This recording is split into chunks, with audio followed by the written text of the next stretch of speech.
Bienvenue sur Africa 24 dans cette nouvelle édition du 12-15. Au sommaire de l'actualité, terrorisme en Afrique sur 8700 hommes. Le Cameroun mobilisera 2450 militaires pour participer à la force d'intervention conjointe multinationale contre Boko Haram. Opposition et parti présidentiel gabonais est invité à échanger sur la bonne gouvernance aux États-Unis. Ce déplacement intervient au moment où le parti au pouvoir enregistre quelques défections. La 17e conférence annuelle du Forum de la SADC, la communauté de développement d'Afrique australe, est réunie en Angola ce lundi. Les commissions électorales des pays de la zone mèneront une réflexion au sujet de la relation entre les technologies de l'information et les scrutins électoraux. Mais d'abord, ratification d'une loi antiterroriste controversée en Égypte. Le président égyptien Abdel Fattah al-Sisi l'a ratifié ce dimanche, mais le texte est pointé du doigt notamment par la presse en raison des amendes de 200 000 à 500 000 livres égyptiennes qu'il prévoit pour les journalistes contredisant les informations officielles en matière de sécurité. La loi antiterroriste préconise aussi la peine de mort pour les personnes coupables d'avoir créé, dirigé ou financer une organisation terroriste et la prison pour celles jugées coupables de promotion du terrorisme. Le Cameroun mobilisera 2450 militaires dans la force d'intervention conjointe multinationale africaine contre Boko Haram. Le pays est en effet engagé dans une coalition régionale aux côtés du Nigeria, du Tchad, du Niger et du Bénin. On fait le point avec Lizalsi Akizimana. Les militaires camerounais prêts pour la force d'intervention conjointe multinationale. Les préparatifs d'envoi des contingents vont bon train. Le président de la République, Paul Biya, a déjà nommé des généraux qui vont participer à la mission camerounaise. Il s'agit notamment du général de brigade Valère Nka, au poste d'adjoint au commandant de la force multinationale, ainsi que Bouba Dobé-Créo, nommé commandant du premier secteur de la MNJTF dans l'extrême nord du Cameroun. Le président de la République du Cameroun a autorisé le déploiement d'un contingent de 2450 hommes au titre de la contribution du Cameroun à la force mixte. Le Cameroun va donc déployer les meilleurs soldats de son armée, mais il garde plusieurs ressources bien compétentes sur son territoire afin de faire face en cas d'attaque interne du groupe islamiste. C'est une bonne chose que le Cameroun participe activement et avec ses meilleurs hommes à la force multinationale de lutte contre Boko Haram, parce qu'il s'agit d'une menace qui touche à plusieurs pays. Je pense que cette concentration-là est utile pour véritablement faire reculer la menace de Boko Haram. Et le fait d'envoyer ces meilleurs hommes dans la force multinationale ne voudrait pas dire que le Cameroun va négliger sa sécurité intérieure. Je pense que le pays a suffisamment de ressources matérielles et humaines pour continuer à assurer la sécurité au niveau intérieur, tout en se déployant au niveau de la force multinationale.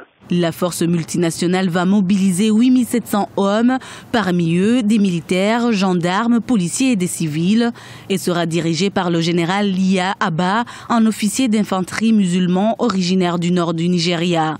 Cette force sera composée des éléments venus du Tchad, du Cameroun, du Bénin, du Niger et du Nigeria.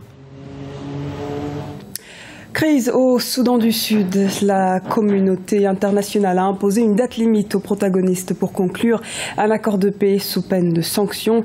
Et à quelques heures de la fin de l'ultimatum, ce soir, des pourparlers se poursuivent ce lundi à Addis Abeba en Éthiopie. Sous forte pression diplomatique, le président sud-soudanais Salva Kiir et Riek Machar, son ancien vice-président, aujourd'hui chef rebelle, accompagné des dirigeants éthiopiens Haile Mariam Desalegn, Kenyan Uhuru Kenyatta, ougandais Yoweri Museveni et soudanais Omar El-Béchir se sont joints ce 17 août aux discussions de la dernière chance entamée dimanche soir.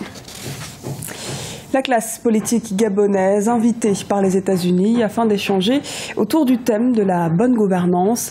La mission s'est effectuée en 2 temps. D'abord une dizaine de représentants de l'opposition, puis du 2 août au 12 août, c'était au tour de la majorité présidentielle, le Parti démocratique gabonais, PDG. Les précisions de Lizalsi Akizimana. Du 2 au 12 août 2015, une dizaine de représentants de la majorité gabonaise étaient à Washington, aux États-Unis. Objectif, participer au programme initié depuis 70 ans à l'intention des dirigeants politiques du monde. Ce programme a d'abord accueilli l'opposition, puis des représentants de la majorité au pouvoir, conduit par Faustin Boukoubi, le secrétaire général du Parti démocratique gabonais. Dans le cadre d'excellentes relations bilatérales qui existent fort heureusement entre les États-Unis et le Gabon, le gouvernement ou les autorités américaines ont bien voulu inviter la classe politique gabonaise. D'abord l'opposition et ensuite la majorité. Nous nous y sommes retrouvés, nous avons échangé et nous sommes imprégnés des mécanismes de gouvernance dans ce grand pays. Nous avons également apprécié le processus électoral dans cette vieille démocratie et je peux vous avouer que eux-mêmes étaient surpris par la qualité de l'organisation des élections dans notre pays, à la fois les lois et l'organisation effective. Et donc, nous avons fait le tour de ces questions. S'il y a des choses à dire, c'est évident que ça a été apprécié. Ce déplacement aux États-Unis intervient au moment où le PDG traverse une crise interne. Le parti au pouvoir se déchire après qu'un groupe de proches d'Ali Bongo a créé le Mogabo, le mouvement gabonais pour Ali Bongo Ondimba. Un groupe de députés du parti et d'anciens ministres ont créé à leur tour un courant politique. Le Parti démocratique gabonais, quoi qu'on en dise, se porte bien, se porte très bien. C'est un parti qui, par moments, a connu effectivement des fluctuations au niveau de ses cadres, mais c'est un parti qui se porte bien et qui n'a rien à envier à d'autres partis stables. Le Gabon, qui célèbre son 55e anniversaire d'indépendance au 17 août 2015, se prépare déjà à la présidentielle de 2016. Le PDG vise la victoire afin de poursuivre à travers le président Ali Bongo Ondimba le plan stratégique gabonais émergent, vision de l'horizon 2025. Forum de la SADC, les commissions électorales de la communauté de développement d'Afrique australe sont réunies à Luanda en Angola depuis ce lundi. Il s'agit ici de partager les différentes expériences et les informations autour des processus électoraux africains. Les précisions d'Ibra Khadindiaï, commentées par les Elsi Akizimana.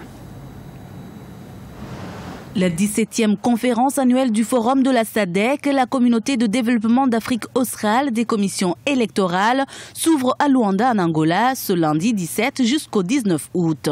Le thème de cette année porte sur les technologies de l'information et la gestion des élections. Cette conférence qu'organise la communauté de développement de l'Afrique australe, la SADC, tient à point nommé, d'autant qu'un certain nombre des pays membres de la SADC sont entrés déjà dans le processus électoral et d'autres le seront pour l'année prochaine et l'année d'après, la RD Congo, le Rwanda en particulier, Congo-Brazzaville, etc. Donc il y a toute une série d'États qui sont en cours des élections. La rencontre devrait permettre aux acteurs de cette conférence de partager leurs expériences sur les différents processus électoraux dans leurs pays respectifs. Pourquoi échanger sur justement les expériences des uns et des autres? C'est pour voir, d'abord, comment la SADC peut, à partir des expériences des uns et des autres, proposer un modèle,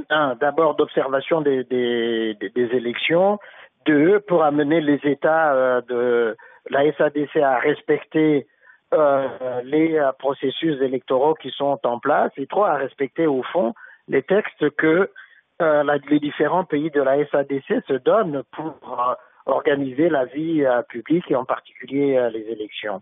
Et quand on sait effectivement qu'il y a un certain nombre d'États qui veulent modifier les constitutions, on comprend l'importance d'une telle conférence. Des représentants des 15 pays membres de l'organisation participeront à la conférence.